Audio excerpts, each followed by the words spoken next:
On the way back from Philadelphia, because my teacher, who was accompanying me, Rosa Sanders, my high school music teacher, was accompanying me, and we stopped in Washington because we both had relatives here. And so we were sort of visiting near the Washington Monument and the Lincoln Memorial and all of that. And in the middle of the day, she said, well, why don't we find out if anybody at Howard University is there and listen to you sing? I said, well, that sounds like fun.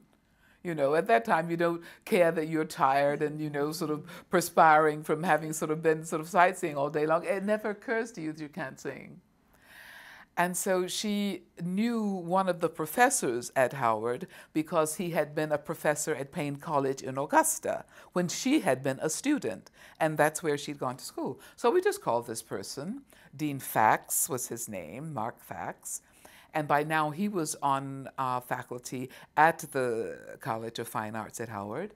And so we called and he said, well, why not? You know, there's a class this afternoon that's a master's degree class in vocal anatomy, so you could sing for that class. I said, why not? That's fine.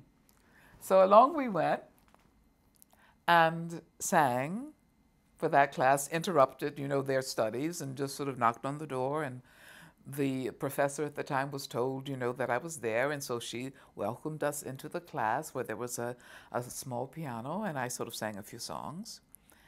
And that professor happened to be Carolyn Grant, who had been professor of voice at Howard University for about 42 years at the time. She accompanied me and my teacher out of the room once we finished our little performance. And she said, how old are you? And so I said, I'm 16. I've just turned 16. I'm all grown up. And so she said, well, where are you in high school? And so I said, well, I've got another year. And she said, well, I suppose you'd have to finish high school before you could come to school here. And I said, come to school here? At that moment, she went down to the dean of the college and said, I want to teach this child.